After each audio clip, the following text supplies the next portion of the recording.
She stood in a room full of laughing relatives holding a rusted key and $85 while they divided up the land, the machinery, and the future. But what none of them knew, what none of them could have imagined, was that her grandfather had spent 30 years hiding something in that old locked barn, something that would one day make everything they inherited worthless and everything she was handed priceless. Before we carry on, please hit the subscribe button to make my day and let me know where you are watching from in the comments. Clara Devlin had driven 4 hours to attend the reading of her grandfather's will, and somewhere on that long stretch of highway, cutting through dry wheat country, she had allowed herself to feel hopeful. Not greedy, not expectant, just quietly hopeful the way a person feels when they believe someone truly saw them. Her grandfather, Harold Devlin, had been the kind of man who did not say much but meant everything he said, and Clara had spent more weekends than she could count sitting beside him on the porch of the old farmhouse, watching the sky change colors while he spoke in slow, thoughtful sentences about rain patterns and root depth and the particular way certain soil smelled before a storm. She had been the only one who listened. Her cousins preferred the city. Her sister preferred shopping. Her uncle preferred talking about money. But Clara had sat there and soaked it all in, not because she was trying to earn anything, but because she genuinely loved the old man, and the old man had seemed, in those quiet hours, to genuinely love her back. The attorney's office was in a small town called Grover's Bend, squeezed between a hardware store and a diner that smelled of bacon grease. The Devlin family filled the waiting chairs and spilled into the hallway a crowd of 19 cousins, in-laws, aunts, and her Uncle Roy, who had been managing Harold's main farming operation for the past decade, and who wore the expression of a man who already knew he was about to become considerably wealthier. Clara found a seat near the window and folded her hands in her lap. Her sister Jenna sat beside her, checking her phone every 40 seconds. The attorney, a careful man named Gerald Hooper, read the document in a measured, unhurried voice. Harold Devlin had left behind 240 acres of tillable farmland, a fleet of modern irrigation equipment worth roughly $300,000, a savings account holding $112,000, 2 pickup trucks, a combine harvester, and the farmhouse itself with all its contents. Roy received the bulk of the farmland and the equipment, which surprised no one. The cousins received parcels and percentages and account shares. Jenna received a plot of land near the eastern boundary that she would almost certainly sell within the year. And then Gerald Hooper reached the bottom of the list, paused almost imperceptibly, and said the words that changed Clara Devlin's life without either of them knowing it yet. "To my granddaughter Clara," he read, $85 and the contents of the locked barn on the old Devlin homestead property located at rural Route 7. He set the paper down and removed his glasses, and for a moment the room was absolutely silent. Then Roy laughed first, a sharp bark of a laugh he tried to disguise as a cough. Then the cousins. Jenna leaned over and whispered, "Grandpa must have forgotten about you." And Clara felt the words land somewhere soft and deep inside her chest, not like a wound exactly, but like something being pressed down, compacted, hardened into something new. She did not cry. She sat very still and listened to the family celebrating around her, and she thought about her grandfather's hands, how they always smelled of earth and machine oil, and she thought about the last time she had visited him. 6 months before he died, when he had gripped her hand at the kitchen table and looked at her with those pale, serious eyes and said, "You'll understand later, Clara girl. Some things take time to make sense." At the very bottom of the document, beneath all the signatures and legal language, there was a single handwritten line that Gerald Hooper read almost as an afterthought, his voice dropping slightly, as though he was uncertain whether it was legally relevant. "For the one who still listens to the land." Nobody in the room reacted to this. Roy was already on his phone. The cousins were calculating acreage. Jenna was texting someone. Only Clara sat perfectly still, reading those 8 words over and over in her mind, feeling them rearrange something inside her, feeling them click into place like the first correct number of a combination lock. She drove out to the old homestead that same afternoon, alone, with the $85 in her jacket pocket and the rusted key in her hand. The old Devlin homestead was 8 miles east of the main farm operation, down a dirt road that had not been graded in years and that rattled her small sedan in ways that made her worry about the axles. The property had been out of regular use for nearly 2 decades, ever since Harold had consolidated his farming to the newer, more efficient fields closer to town. The house itself was a 2-story structure that had once been white and was now the color of old bone, its porch sagging, its window screens torn, its gutters choked with decades of debris. The fields surrounding it were a tangle of volunteer grass, thistle, and scraggly wild sunflowers that had reseeded themselves so many times they had essentially gone feral. Clara stood in the gravel drive and looked at all of it, and she felt the particular sadness of a place that had been alive once, that had fed people, that had held mornings and evenings and seasons, and that had been quietly, completely forgotten. Behind the house, half hidden by an overgrowth of elderberry and sumac, was the barn. It was old, older than the house, built from timber that had gone silver gray with age, its roof still intact despite everything, its walls leaning slightly to the east the way old barns do, as though they are listening for something just beyond the horizon. The lock on the door was heavy iron, dark with rust, and Clara's hand trembled slightly as she fitted the key into it. The key turned. Not easily, not smoothly, but it turned with a grinding resistance that felt significant, that felt like something that had been waiting a long time to be opened. The door swung inward on hinges that groaned like something waking from a long sleep, and the smell that came out was extraordinary. Dry wood and dust and something else. Something organic and dense and layered, like the inside of a very old library that had been built in a forest. Clara stepped inside and let her eyes adjust. The barn had no electricity, but the late afternoon light came through gaps in the siding and fell in long diagonal bars across the interior, illuminating what she saw in a way that made it look, for just a moment, almost theatrical. Along the entire eastern wall, floor to ceiling on rough-hewn wooden shelves, were rows upon rows of glass jars. Hundreds of them, perhaps more, each one sealed with a rubber gasket and a metal band, each one filled with seeds.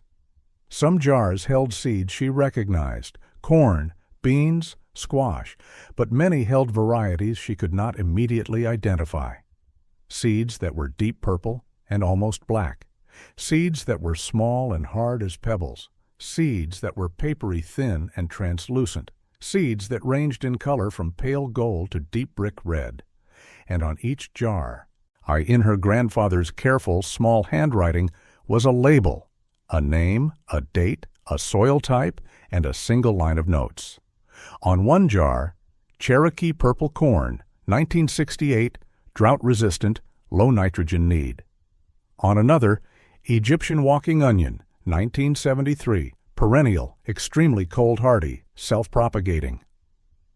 On a third, larger jar near the floor, bloody butcher dent corn, cross-pollinated from original 1955 stock, preserves full 1862 genetics. Clara sank onto an old milking stool in the center of the barn and looked around her. On a workbench to her left were stacked notebooks, dozens of them, their covers swollen with age, their pages filled edge to edge with Harold's handwriting. Weather logs, soil composition tests, planting dates, germination rates, notes on what happened when certain plants were grown near certain other plants, notes on how particular seed lines had performed in the drought year of 1988 and the flood year of 1993, notes on cross-pollination experiments, notes on conversations he had had with indigenous seed keepers and old-time farmers from the region who had trusted him with varieties their own families had preserved for generations. There were maps, hand-drawn on graph paper, showing the topography and soil layers of the old homestead fields, each zone color-coded and annotated. There were letters from university agricultural departments, responses to inquiries Harold had apparently made over decades, some politely dismissive, some genuinely intrigued, one from a professor at a land-grant university dated 1997 that read, in part, "Mr. Devlin, the genetic diversity you are describing in your seed collection would be of considerable scientific interest. I encourage you to continue your work." Clara sat in that barn for 3 hours reading. She read until the light through the siding shifted from gold to copper to gray, until she had to use her phone's flashlight to see the pages, until she had forgotten entirely about the $85 and the laughing cousins and Jenna's whispered dismissal. What she was reading was not merely the record of an old man's hobby. It was the documentation of a lifetime's quiet, deliberate, visionary work. Harold Devlin had understood something that most of the agricultural industry was only beginning to reckon with, that the rapid shift toward monoculture farming, toward single-variety crops engineered for maximum yield in ideal conditions, was creating a profound and dangerous fragility in the food system. He had watched over 50 years, but as the genetic diversity of American farmland was systematically stripped away, replaced by crops that performed brilliantly in good years and catastrophically in bad ones. And so, quietly, without telling anyone, he had been building an alternative, a living archive, a library of resilience. Clara drove home that night with 3 notebooks on the passenger seat and a single jar of seeds, an ancient variety of drought-tolerant sorghum that her grandfather had labeled simply the Survivor, cradled in her lap like something breakable and precious. She did not sleep much that night. She sat at her kitchen table and read, and by the time the sky began to lighten, she had made a decision that felt less like a choice than like a recognition of something that had already been decided a long time ago by a man who had trusted her enough to wait. She requested a leave of absence from her job at the Agricultural Supply Cooperative, where she had worked for 9 years, a decision that shocked her supervisor and confused her friends. And she moved into the old farmhouse on rural Route 7, patching the worst of the roof damage herself and running an extension cord from the barn to power a space heater and a single lamp. She spent the first month simply cataloging the collection, cross-referencing her grandfather's notebooks with databases of heritage seed varieties. And the more she read, the more she understood the scale of what he had assembled. Several of the varieties in the barn were believed to be effectively extinct in commercial circulation. 2 of the corn varieties had been documented in agricultural literature from the 1930s, but had not been reported in any active seed bank since the 1970s. 1 squash variety appeared to be a strain she could find no record of anywhere, not in university databases, not in the Seed Savers Exchange catalog, not in any agricultural literature she could access. She emailed a photograph of the seeds and her grandfather's notes to a professor of ethnobotany at the State University, a woman named Dr. Priya Nambiar, who had published extensively on agricultural genetic diversity. Dr. Nambiar responded within 6 hours. Her email was 3 paragraphs long, and the last paragraph read, "Ms. Devlin, I would very much like to visit your grandfather's barn." Clara began planting in early spring, working 12-hour days in fields she had cleared by hand, and with a second-hand rototiller she had purchased with most of the $85 plus some of her own savings. She planted in small test plots first, following her grandfather's meticulous notes about which varieties preferred which areas of the property, which soil zones, which exposures, which companion plantings. She made mistakes.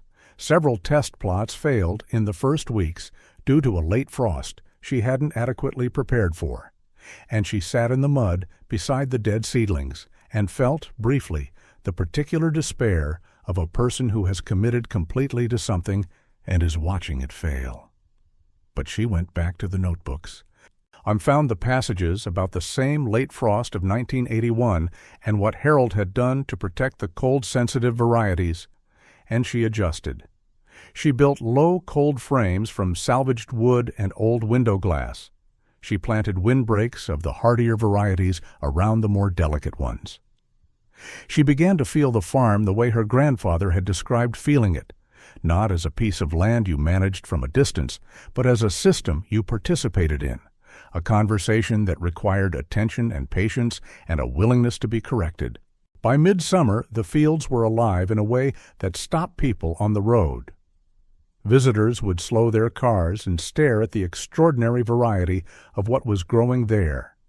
The deep purple and pale gold corn standing 12 feet tall in some rows, the sprawling mounds of squash in varieties that most people had never seen, the beans climbing their poles in shades of red and cream and speckled burgundy, the dense, fragrant rows of herbs and grains that had no modern commercial equivalent. Dr. Nambiar visited in July with 2 graduate students and spent an entire day in the barn and the fields, taking notes and photographs, her expression cycling between academic composure and barely contained excitement. "Your grandfather," she told Clara at the end of the day, sitting on the sagging porch and drinking iced tea, may have preserved more functional genetic diversity in this one barn than exists in several major regional seed banks combined. Clara nodded. She had already begun to suspect this. The drought arrived in August. It had been building for months in the way droughts do in that part of the country, in a slow tightening of the sky, a browning at the edges of everything, a drop in the creek levels, a change in the quality of the heat. By the second week of August it was undeniable, and by the third week it was severe, the worst in the region since the early 1990s, the kind of drought that turns optimistic farming operations into insurance claims. Roy's main fields, 300 acres of hybrid corn planted in a single variety optimized for the wetter conditions of the previous decade, began to show stress almost immediately. The leaves curled. The ears failed to set. The irrigation system, which had always been adequate in normal years, it could not keep pace with the demand of 300 acres of thirsty monoculture in a summer that simply refused to rain. Roy called in favors, hired extra help, borrowed equipment. By September, he was looking at a loss that would take years to recover from. Clara's fields were not unaffected. She lost 2 of her test plots entirely, a sacrifice she had prepared for in the notes she had been keeping in her own notebook, modeled after her grandfather's. But the core plantings, the drought-adapted varieties Harold had labeled in that quiet handwriting as survivors and resilience, and the ones that remember hard years, those held. The Cherokee corn's deep root system reached water that the hybrid corn's shallow roots could not access. The drought-tolerant sorghum, the one she had carried home in her lap that first night, set seed abundantly in conditions that would have destroyed commercial varieties. The dry beans, varieties developed and selected over generations precisely for low-water environments, filled their pods as though the drought were simply an expected condition of existence, which for their genetic line it had always been. Word travels fast in farm country, especially when something is visibly thriving in a field next to something that is visibly dying. By late September, people were stopping at Clara's gate, not to stare but to ask questions. A young farmer from 3 counties over drove an hour to walk her rows and take photographs. A cooperative extension agent visited twice, the second time with a recording device and a legal pad full of questions. And then Roy came. He arrived on a Tuesday morning in his newer pickup truck, and he stood at the edge of Clara's field for a long moment before he said anything, watching the corn move in the hot, dry wind, watching the squash mounds that were still heavy with fruit, while his own fields had gone brown and brittle. He was a proud man, and pride is a slow thing to move, but Clara watched it moving in him, watched it cross his face the way a weather front crosses a valley, and she felt no satisfaction in it, only a tiredness and a clarity. "I need to understand what you're growing," Roy said finally, and Clara almost smiled because it was such a Roy way of saying what he actually meant, which was, "I need your help." She took him into the barn. She showed him the jars, the notebooks, the maps. She watched his face change as he began to understand the scale of what Harold had left her, what Harold had been building all those years while Roy had been focused on yield per acre and equipment upgrades and commodity prices. Roy stood for a long time in front of the seed shelves, and when he turned around, his eyes were red at the edges. "He never said a word to me," Roy said. Clara nodded. "He said a lot of words," she answered gently. "You just weren't listening." The cousins came after Roy. Some were embarrassed, some were businesslike. One offered her money for seed stock in a tone that suggested he had entirely missed the point. And Clara handled each of them with a patience that surprised even herself, because it came not from graciousness, but from a genuine sense of purpose that made their opinions feel simply irrelevant. She was not interested in the inheritance of land or money or their approval. She was interested in the work.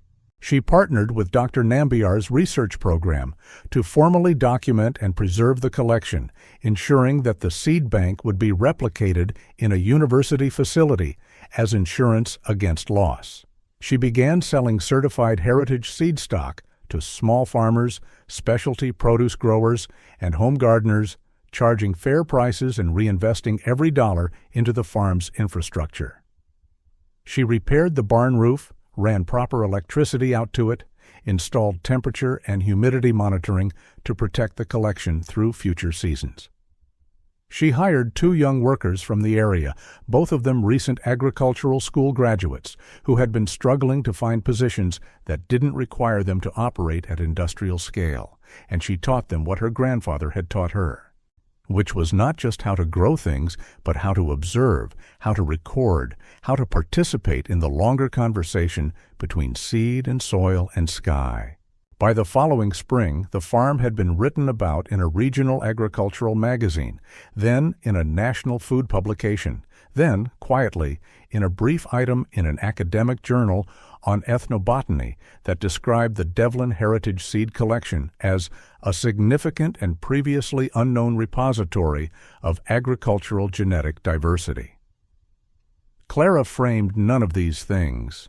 She kept them in a folder in the farmhouse kitchen, in the same drawer where she kept her grandfather's seed catalogs and the photograph of the 2 of them on the porch that someone had taken years ago, the one where they were both looking at something just out of frame, something in the fields, something only they could see. She thought often about the moment in the attorney's office, the silence and then the laughter, the weight of the room's collective certainty that she had been forgotten or dismissed or cheated.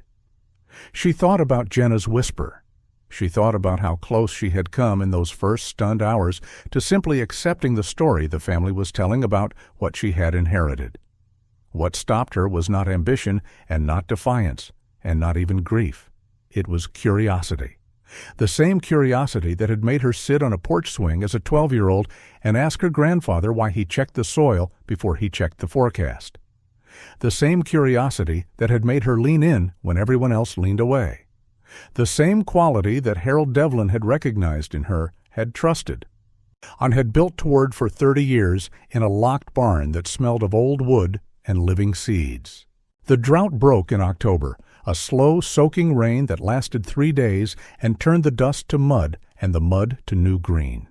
Clara stood in the field when it started and let it fall on her face, and she thought about her grandfather, about all the seasons he had stood in this same field watching the same sky, patient and purposeful and sure of something that took the rest of them years to understand.